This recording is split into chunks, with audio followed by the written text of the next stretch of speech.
إن الحمد لله نحمده ونستعينه ونستغفره ونتوب إليه ونعوذ بالله من شرور أنفسنا ومن سيئات أعمالنا من يهده الله فلا مضل له ومن يضلل فلا هادي له وأشهد أن لا إله إلا الله وحده لا شريك له وأشهد أن محمدا عبد الله ورسوله يا أيها الذين آمنوا اتقوا الله حق تقاته ولا تموتن إلا وأنتم مسلمون أما بعد فإن أصدق الحديث كلام الله وخير الهدي هدي محمد صلى الله عليه وسلم وشر الأمور محدثاتها وكل محدثة بدعة وكل بدعة ضلالة وكل ضلالة في النار.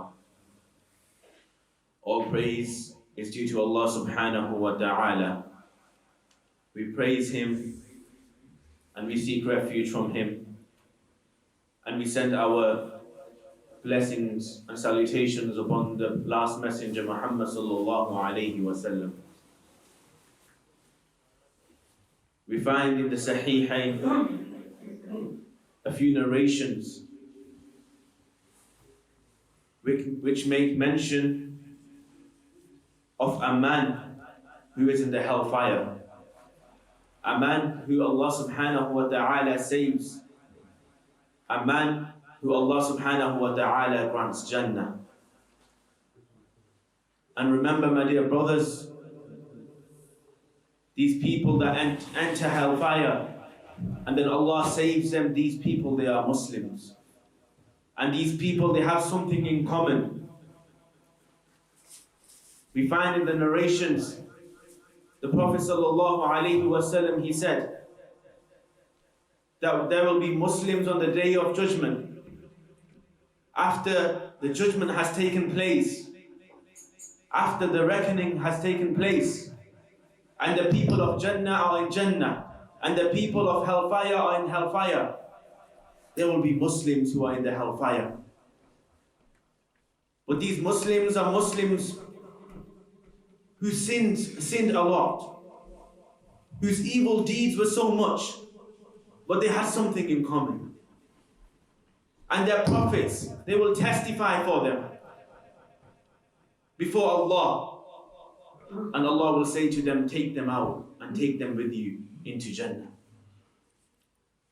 And then there will be people who the angels will testify for.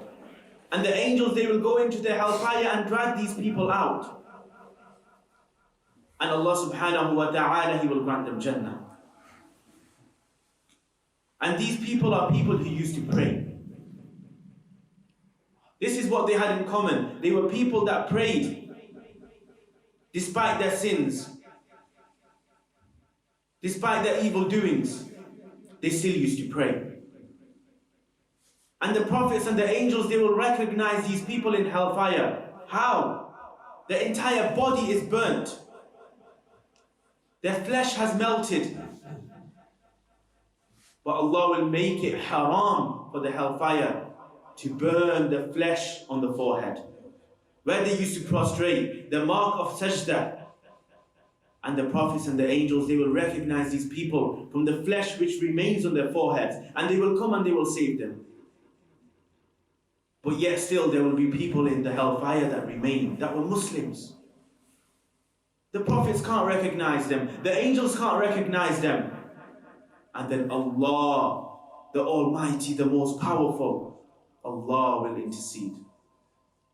Allah Himself, He will handpick these people from the hellfire and grant them Jannah.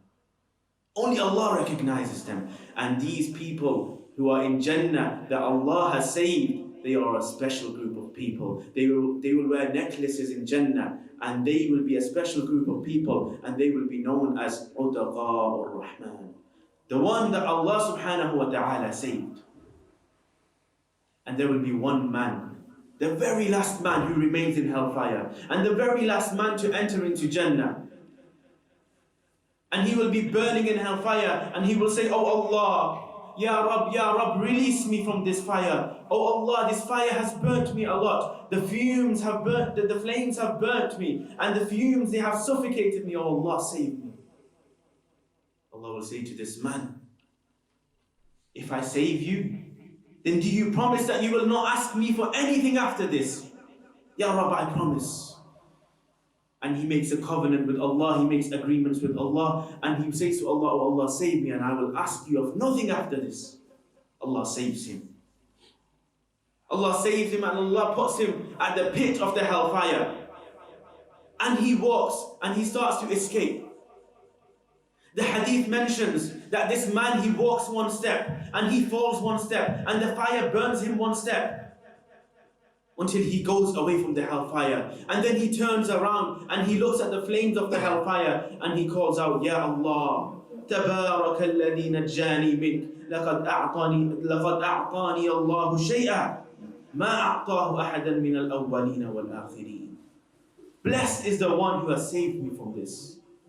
Allah has given me something that He has not given to anyone before me, from the first generation until the last. This is a man who has been in the hellfire. When the people of Jannah are in Jannah, and they have been given everything they ever asked for, their promises have been fulfilled, yet this man, he says that I have been given something that no one before me has been given. He calls out to Allah. The hadith mentions, فَتُرْفَعُ لَهُ شَجَرًا, and then a tree forms before him. And he sees this tree, and this tree is beautiful. And under this tree there is a spring of water. And he doesn't want to call out to Allah again. But he can't bear it. Human nature. His desires overwhelm him. He calls out to Allah, Ya Rabb, oh Allah, bring me close to this tree so that I may benefit from its shelter, from its shade, and that I may drink from its water. Allah subhanahu wa ta'ala, He says, Ya ibn Adam, O son of Adam, did you not promise me that you will not ask me for anything? Did you not say to me that you won't ask me for anything? Ya Rabb, yes, I asked, I promised. But Allah, bring me close to this tree. Allow me to sit in its shade and drink from its water. And remember, my brothers and sisters, that water, he has not drunk water for a very long time. Allah knows best how long. Thousands, millions of years, Allah knows best. In hellfire there is no water. وَإِنْ يَسْتَغِيثُوا يُغَاثُوا بِمَاءٍ كَالْمُهْلِ يَشْوِي الْوُجُوهِ. And anytime they ask for water in the hellfire, they are given boiling oil. When they drink, their faces are burnt. تُسْقَى مِنْ عَيْنٍ آنِيَةٍ. They are given boiling water that they drink. فَشَارِبُونَ عَلَيْهِ مِنَ الْحَمِيمِ. Allah mentions all this in the Quran. So Allah, the Almighty, He knows that this is something that He wants and He can't prevent Himself. So Allah grants to him. And he makes promises to Allah and makes agreements to Allah. Allah, I will not ask you for anything again. So now he's under the tree. And then arises another tree in the distance, which is more beautiful, which is more greater, and the water is more fresh. And he can't help himself. Ya Rabb, allow me to go to that tree. Allow me to benefit from its shade. Allow me to drink from its water. Ya ibn Adam, O son of Adam, did you not promise me that you shall not ask me for anything? Ya Rabb, yes, I promised. But Allah, just allow me to go to this tree and I will not ask for anything after this. Allah the Almighty allows him. And then arises a third tree, which is more beautiful than the first two, which is more larger and greater than the first two. And the water is fresher than the first two. And when he sees this, he can't but help himself. And he calls out to Allah again, Ya Allah. Ya Allah, allow me to get close to this tree so that I may sit under its shade, so that I may drink from its water. Ya Allah, allow me. Allah again, He says, Ya ibn Adam, O son of Adam, did you not promise me that you won't ask me for anything? Did you not agree with me? Yet you still ask me. And he says, Ya Rabb, Ya Rabb, oh Allah, I beg you, Just this one time, Allah, I won't ask you for anything. And he makes his agreements and he makes his covenants with Allah, and Allah allows him. And when he comes to the third tree, he sees in the distance the gates of Jannah. And he hears the people of Jannah enjoying themselves. And again, he can't but help himself. And he calls out, Ya Rabb, O Allah, bring me closer to the gate of Jannah. Bring me closer just to the gate of Jannah. Oh Allah, I won't ask you for anything. Ya ibn Adam, O son of Adam, did you not promise me? Did we not agree? Oh Allah, yes. Oh Allah, I won't ask you for anything after this. Allah, he grants him his wish. And now he is at the gate of Jannah. And he can hear the people of Jannah. He can smell the musk of Jannah. He can feel the breeze of Jannah. But now, his urges, he gets his urges, he wants to enter into Jannah, but he can't ask Allah. So Allah the Almighty, Allah knows what is in the hearts of the people. Allah says himself, O my slave, would you not want to enter into Jannah? He says, yes, Ya Rabb. But all the places in Jannah, they have been taken. All the houses, the people they are residing in, there is nothing left for me. Allah says, don't worry. Do you want to enter into Jannah? Yes, Allah. How about I give you a place in Jannah which is equivalent to the entire earth? And he says, yes, Rabb. Yes, Ya Rabb. Allah says, how about 2 times 3 times 4 times 5? And when Allah says times 5, he says, oh Allah, I am happy. Brother, I am happy. Oh Allah, stop. Allah says, I will give you 10 times the earth in Jannah. And then he looks to Allah and he says, oh Allah, أَتَسْتَهْزِئُ مِنِّي وَأَنْتَ رَبُّ الْعَالَمِينَ. Oh Allah, do you mock me when you are the Lord of Alameen? He can't believe what Allah is saying to him. He can't believe what Allah is granting him. Oh Allah, are you mocking me? And the narrator of this hadith, Abdullah bin Mas'ud radiallahu anhu, when he was narrating it to the people, he started to smile. And the people, they asked, oh great companion, why are you smiling?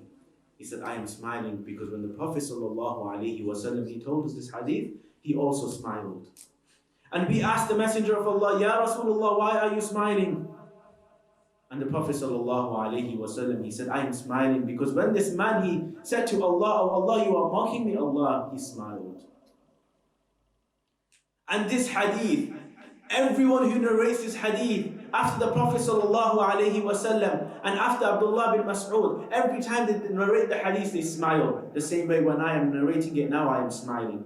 Because Allah subhanahu wa ta'ala smiled. The Salaf said, how can we accept something bad from Allah, from a Lord that smiles? Allah subhanahu wa ta'ala, he smiled at this man and he said, enter into Jannah. And you have 10 times of the earth. We ask Allah subhanahu wa ta'ala to grant us Jannah. We ask Allah subhanahu wa ta'ala to correct our actions. اللهم إني أسألك الجنة والنجاة من النار. اللهم إنا نسألك لذة النظر إلى وجهك الكريم والشوق إلى لقائك في غير ضراء مضرة ولا فتنة مضلة. أقول قولي هذا أستغفر الله لي ولكم ولسائر المسلمين.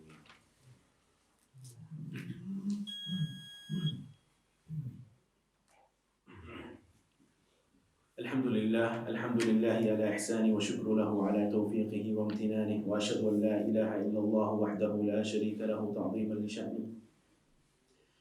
My respected brothers, we narrated the hadith about the last man, the very last man to enter into Jannah and the very last man to be saved from the hellfire. The reason we mentioned this narration is that we should know that Allah subhanahu wa ta'ala is the most merciful.